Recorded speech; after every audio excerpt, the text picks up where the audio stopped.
السلام علیکم ورحمۃ اللہ تعالی وبرکاتہ۔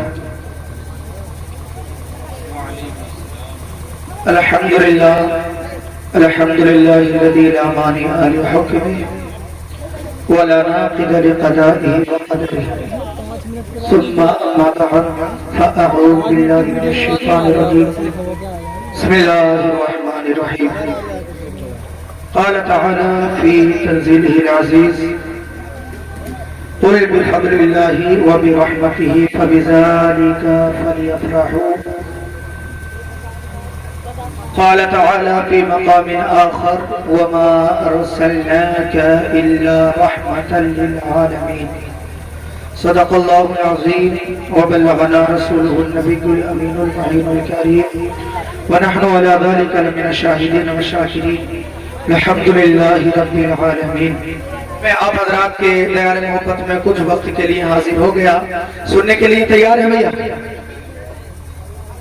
اس کا مطلب کچھ تیار نہیں ہے، کوئی مسئلہ نہیں ہے، آپ کی مرضی نہیں ہو تو بھائی السلام علیکم جا سکتے ہیں۔ اجازت ہے سننے کی؟ آپ کی اجازت سنیں گے نا؟ تو سارا مجمع آگے سے پیچھے تک، دائیں سے بائیں تک نبی اور آل نبی کی بارگاہ میں جھوم جھوم کر ایک مرتبہ درود پاک کا ہدیہ پیش کر لیں۔ اللہم صلی اللہ علیہ مولانا محمد وبارک وسلم، صلی اللہ علیہ وسلم علیکہ یا رسول اللہ صلی اللہ علیہ وسلم۔ گرامی اور مرتبہ میں نے قرآن مجید برہان رشید کی جس آیت کو آپ کی سماعتوں تک پہنچایا ہے، میرا اللہ قرآن میں ارشاد فرماتا ہے قُلْ بِفَضْلِ اللَّهِ وَبِرَحْمَتِهِ فَبِذَلِكَ فَلْيَفْرَحُوا، اور دوسری آیت میں میرا اللہ اعلان فرماتا وَمَا أَرْسَلْنَاكَ إِلَّا رَحْمَةً لِلْعَالَمِينَ۔ یہ قرآن مجید کی دو آیتیں ہیں، لیکن اگر آپ کا ذوق اور شوق حاضر ہوگا نا حضور، تو میں یہ گمان کرتا ہوں کہ الحمدللہ یہ ھذا من فضل ربی کی قبیل سے بول رہا ہوں میں آپ کو کہ اب آپ کے ایمان میں ضرور اضافہ ہوگا۔ سنیں گے نا انشاءاللہ بھائی؟ تیار ہیں انشاءاللہ؟ اللہ کی سرتا بقدم شان ہے یہ، انسان ہی ہے۔ قرآن تو ایمان بتاتا ہے انہیں، بٹ ایمان یہ کہتا ہے میری جان ہے۔ گرامی مرتبہ میں نے قرآن مجید کی جو آیت تلاوت کی ہے، اللہ نے ارشاد فرمایا محبوب میں ڈائریکٹ نہیں کہتا، میرے محبوب تو اپنی زبان سے بول، تو اپنی زبان سے بول کیا؟ قُلْ بِفَضْلِ اللَّهِ وَبِرَحْمَتِهِ، کہ اللہ کا فضل اور اس کی رحمت تجھے ملے، فَبِذَلِكَ فَلْيَفْرَحُوا، تو خوشی کا اظہار کرنے لگ جاؤ۔ سبحان اللہ، خوشی کا اظہار کرنے لگ جاؤ۔ ابھی اب آپ سمپل آپ نے ترجمہ سمجھ کیا ہے، لیکن آئیے میں آپ اس کی گہرائی میں لے کے چلتا ہوں۔ اس آیت کی تفسیر اس بندے سے پوچھتے ہیں جس بندے کو میرے آقا نے اپنے سینے سے لگایا اور یہ دعا کہ میرے مولا میرے اس بیٹے کو قرآن کا علم عطا فرما دے۔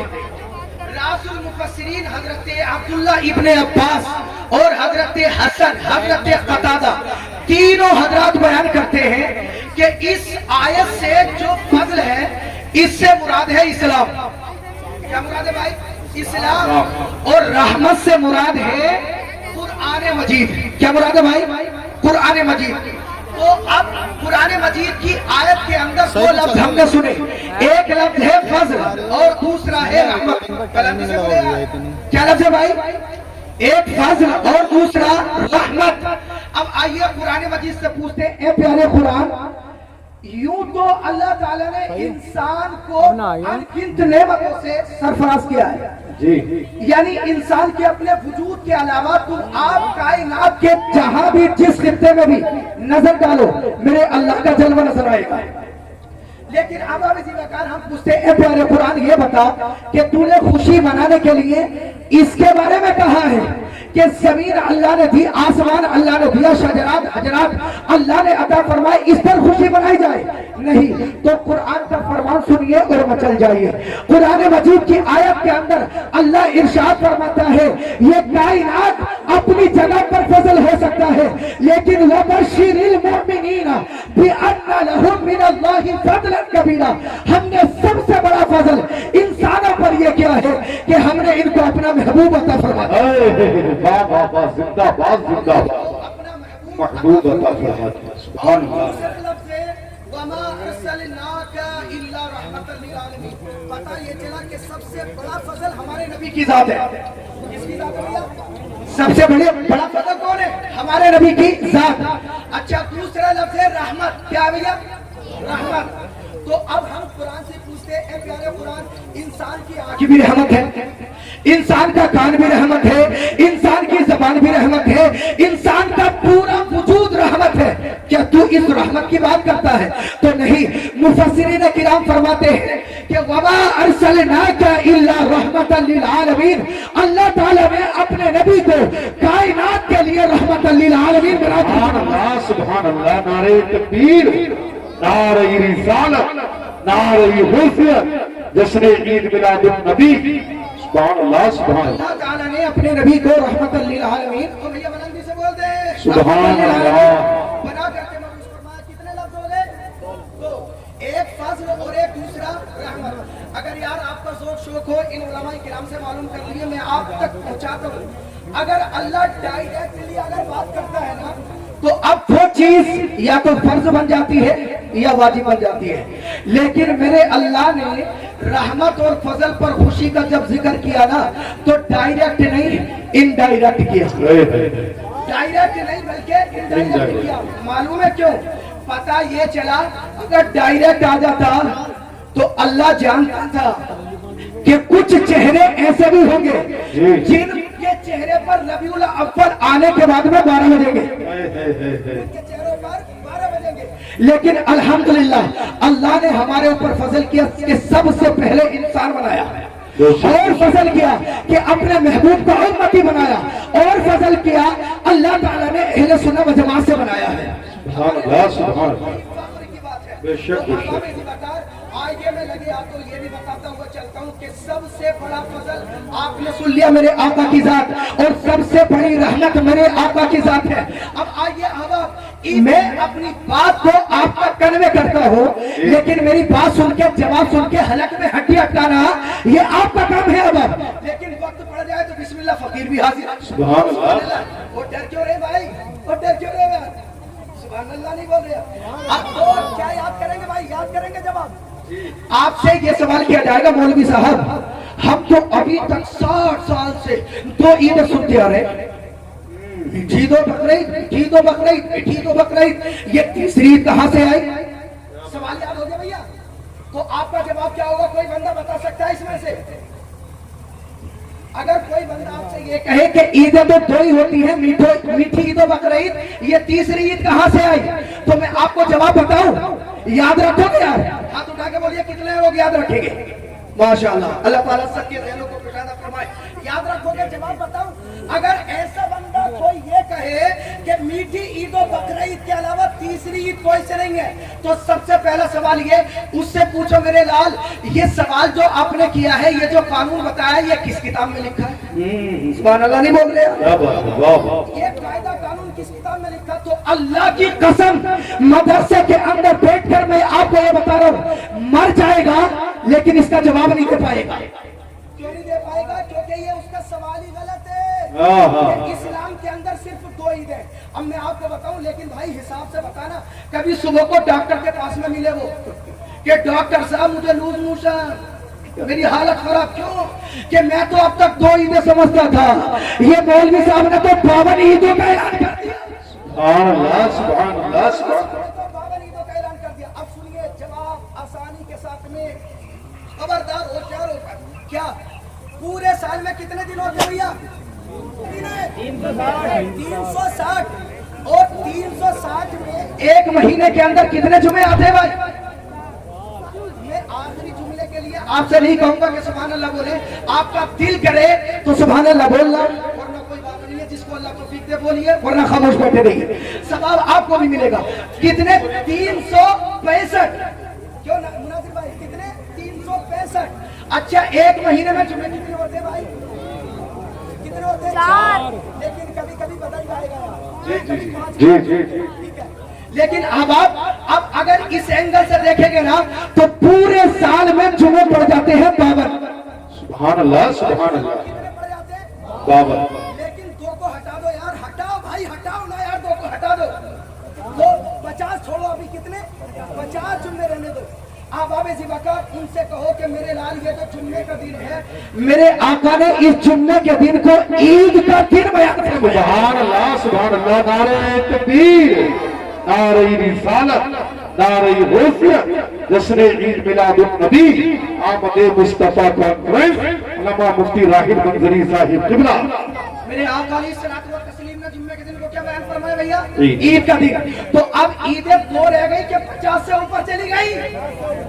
अब मेरे भाई जो आपके सामने होगा ना वो खत्म। क्या बात है। डॉक्टर के पास जी जी, बहुत अच्छा अच्छा। अभी तक 2 ईदें सुनी थी और इन जवाबों का याद करो। अभी तक हमारी कौम के पास में मौलाना मुनासिर साहब जी। अगर कब्रिस्तान में अजान पढ़ देते तो हमसे पूछती है कौम आके भाई साहब ये कहते हैं कि मौलवी साहब हमने सुना वो तो ये कह रहे थे कि हर अजान के बाद में नमाज होती है, तो ये जो कब्र पे अजान पढ़ते हो इसकी नमाज कहाँ है? इसकी नमाज कहाँ है? तो भाई जब आपको पता ही नहीं है, उलमाए किराम की बातों को नहीं सुनोगे, उलमाए किराम से कनेक्ट नहीं रहोगे तो आप पता जी चलेगा। जी, बहुत अच्छा। अब आप वो जो ये बोलता है ना कि हर नमाज के बाद में, हर अजान के बाद में नमाज होती है, ये कानून गलत है। क्या है ये कानून? गलत। क्यों गलत है? क्योंकि ये कानून अगर बना लिया जाए तो आका ने तो इरशाद फरमाया अगर आग लग जाए तो अजान पढ़ो, बच्चा पागल हो जाए अजान पढ़ो, बच्चा पैदा हो तो अजान पढ़ो, क्या बात है। आफत आ जाए तो अजान पढ़ो। पता चला ये कायदा बनाना कि हर अजान के बाद में नमाज होती है, ये गलत है। और अहबाब जब ये गलत है लिहाजा कब्र पे अजान पढ़ना भी चाहिए। सुभान अल्लाह, सुभान अल्लाह, सुभान अल्लाह। अगरचे उसके बाद में नमाज हो या ना हो, अगरचे उसके बाद में भाई नमाज हो या ना हो। और आबाब ज़िबकर अल्हम्दुलिल्लाह, आप किसकी मोहब्बत में यहाँ बैठे मेरे भाई? नबी की मोहब्बत में बैठे थे। बुलंदी से बोल देगा आपकी इस्लाम मकसूद है। तो सुनिए, अब इस्लाम मकसूद है तो आपके ईमान को मैं और मुनव्वर करके इख्तितामी बात आप तक पहुंचाता हूँ, बात को खत्म करता हूँ। मेरे आका अलैहिस्सलातु व तस्लीम की मोहब्बत में बैठे हो ना यार, तो आका के बारे में अल्लाह ने इरशाद फरमाया असा अन यबअसका रब्बुका मकामम महमूदा। मेरा अल्लाह कल क़यामत के मैदान में अपने नबी को मकाम महमूद अता करेगा। महमूद का डिक्शनरी माना है जिसकी तारीफ की गई हो। अब अहबाब मेरे आका बैठेंगे कयामत आने के बाद में, अभी कयामत आई नहीं है, उसके आने से पहले अल्लाह ने उस जगह को महमूद बयान फरमा दिया। अभी कयामत आएगी, मदीना का ताजदार वहां बैठेगा, लेकिन अल्लाह ने मेरे नबी की निस्बत की वजह से उस जगह को महमूद करार दे दिया। तो मुसलमानों अपने नसीबे पर फख्र करो, अगर एक पत्थर नबी की निस्बत की वजह से महमूद हो सकता है तो हमारा ईमान है कि ये मुसलमान भी महमूद हो सकते हैं। नारे तकबीर, नारे रिसालत, नारे गौसियत, जश्न ईद मिलादुन नबी, जश्न ईद मिलादुन नबी, नारे तकबीर। अब आप ये मुसलमान भी क्या हो सकता है? महमूद हो सकता। अच्छे बातें सुनेंगे और ईमान के अंदर अपनी जिला पैदा करेंगे। मेरी आखिरी बात सुन लीजिए, बात खत्म करता हूँ। अब मेरे आका अलैहिस्सलातु व तस्लीम ना जुम्मे के दिन, क्या के दिन भैया? ज़िबकर, मेरे आका जुम्मे के दिन ना एक लकड़ी के तने पर मस्जिद नबवी में बैठ कर ना खुतबा इरशाद फरमाते थे। सुभान अल्लाह बोलिए। खुतबा इरशाद फरमाते तो खजूर का तना, खजूर का तना। जी, तो भाई ये बात समझ रहे कि नहीं? अल्हम्दुलिल्लाह हाज़ा मिन फज़्ल रब्बी।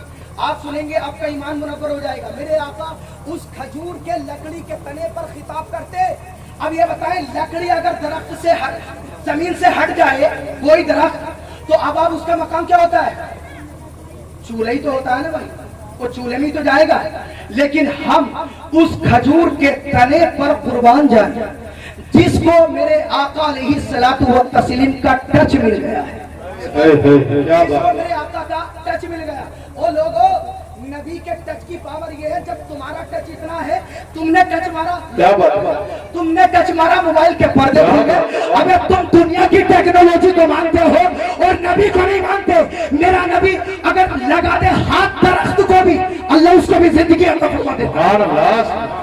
उस पर तने पर मेरे आका खिताब फरमाते। मेरे आका अलैहिस्सलातु व तस्लीम ने एक मर्तबा एक खातून की गुजारिश पर उस लकड़ी के तने को अलग कर दिया।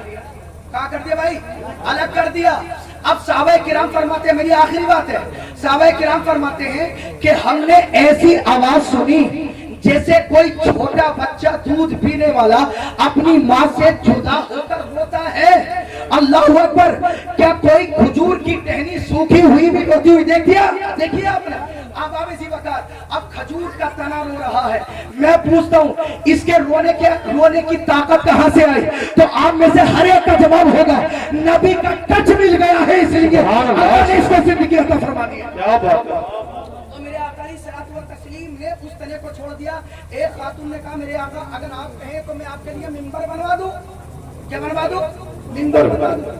اور اس کتاب اس بات کا حوالہ کس کے اندر؟ انوار محمدیہ کے اندر. سبحان اللہ سبحان اللہ. جا کر آپ کو حوالہ دے دیا میں نے آپ کو. اب آپ کہاں میرے آقا علیہ الصلوۃ والتسلیم فرماتے ہیں جب اس کو عورت نے گزارش کی تو ہم نے اس کو اجازت دے دی بھائی بنا سکتے ہو. اب آ گیا میرے آقا کے لیے منبر 3 سیڑھیوں والا. 3 سیڑھیوں والا منبر آ گیا. میرے آقا نے اس کو جب جدا کیا اور کرسی پر بیٹھ کر خطاب کرنا شروع کیا نا، اب لکڑی کے تنے نے رونا شروع کر دیا. میرے آقا علیہ الصلوۃ والتسلیم کے غلام بیان کرتے ہم آواز تو سن رہے تھے لیکن پتہ نہیں چل رہا تھا رو کون رہا ہے. اللہ اکبر کبیرہ. آداب سے بکار آگے سماعت فرمائیے. مدینے کے تاجدار نے وہ جو نیا منبر آیا تھا اس منبر سے اترے اور میرے آقا نے اس کھجور کے تنے کو سینے سے لگایا. سبحان اللہ سبحان اللہ. کھجور کے تنے کو سینے سے لگایا. اچھا سینے سے لگایا تو یہ کتاب میں تو نہیں ہے لیکن میرا وجدان میرا ایمان کہتا ہے کہ ایسے عالم کے اندر عرش معلا نے چیخ کر کہا ہوگا ارے ہے نا نازے والا جس کے قدموں کی خاک کو چومنے کے لیے میں پرسوں سے ترس رہا ہوں، آج وہ نبی تجھ کو اپنے سینے سے لگا. سبحان اللہ سبحان اللہ. آج وہ نبی تجھ کو اپنے سینے سے لگا. ہم میرے آقا کی بات سنیے اور درخت کی گفتگو آپ بھی کبھی کر کے دیکھیے. میرے سے گفتگو لکڑی سے گفتگو کر کے دیکھیے. اگر 10 لوگوں کے سامنے اگر آپ نے ایسی گفتگو کر لی نا، ایک سوکھی لکڑی سے آپ نے گفتگو شروع کر دی تو اب آپ کو سارے لوگ پاگل بیان کرنا شروع کر دیں گے، خراب ہو گیا اس کا دماغ. لیکن مدینے کا تاجدار لکڑی سے گفتگو فرما رہا ہے. آقا علیہ الصلوۃ والتسلیم نے ارشاد فرمایا بتاؤ کیا چاہتے ہو؟ میں تمہیں جنت دے دوں. آخری بات سنیے بھائی، میں تمہیں جنت دے دوں یا یہ چاہتے ہو کہ میں تمہیں یہی زمین میں لگا دوں اور لوگ تمہارا پھل کھاتے رہے؟ اللہ اکبر. اب جنت کا نام جو سنے تو بھائی وہ کیسے خاموش رہ سکتا ہے؟ جی جی. جنت کے نام سن کے کیسے خاموش رہ سکتا ہے؟ اب اس نے تنے نے جنت کا نام جب سنا نا تو اس نے رونا بند کر دیا. رونا بند کر دیا. آباب ذی وقار اب اس نے سن لیا تھا مدینے کا تاجدار بول رہا ہے نا جنت میں لگانے، تو آباب اس سے اچھی تو کوئی جگہ ہوگی نہیں، اس لیے جنت کو فوقیتیں دیتے ہیں. تو درخت نے جنت کا نام سن کے رونا بند کر دیا. اب میں آپ سے لگے ہاتھوں یہ بات پوچھتا ہوں، کوئی آدمی مجھے بتائے جنت کتنے ہے بھائی؟ جنت کدھر ہے؟ ادھر 7 آسمانوں سے اوپر. کہاں ہے جنت؟ 7 آسمانوں سے اوپر. اور دوزخ کہاں ہے؟ 7 زمین کے طبقات کے نیچے. اچھا آقا سے اس نے کہا درخت کے تنے نے کہ میں جنت چاہتا ہوں، تو اب حضور کو چاہیے تو یہ تھا کہ لکڑی ہاتھ میں اٹھاتے آسمان کی طرف اٹھا دیتے، لیکن اب ہوا ایسا نہیں. آخری جملہ سنیے بات ختم. اب میرے آقا علیہ الصلوۃ والتسلیم نے اپنے غلاموں کو کہا ایک کام کریے، گھڑا کھودیے اور گھڑا کھدوا کے اس لکڑی کے تنے کو میرے آقا نے مٹی میں دفن کروا دیا. دفن کروا دیا. ذہن حاضر ہے بھائی؟ آپ بھی کسی سوکھی لکڑی کو دفن کر کے دیکھنا، لوگ آپ کو الو بنا بیان کرنا شروع کر دیں گے. اس کو اسپتال کو چھوڑ دیں، اس کا دماغ خراب ہو چکا ہے. یہ سوکھی لکڑی کو دفن کرنے لگا، لیکن میرے آقا نے اس لکڑی کے تنے کو دفن کرایا. کیا کنسپٹ دیا احباب؟ توجہ کے ساتھ میں سماعت فرمائیے. مانگی تو اس نے جنت تھی، جنت 7 آسمانوں کے اوپر، لیکن آقا نے اس میں زمین میں کیوں دبایا؟ پتہ یہ چلا میرے آقا نے اپنے قدموں سے لگنے والی زمین میں اس کو دفن کروا کے یہ اعلان کر دیا کہ جنت چاہے 7 آسمانوں کے اوپر ہو لیکن اتنی بلند ہو کر بھی رہے گی مصطفیٰ کے قدموں. سبحان اللہ سبحان اللہ. اب ہم اسی وقت مزید ایک بات بیان کرنے کے لیے انشاءاللہ العزیز پھر گفتگو کریں گے. کلمہ لا الہ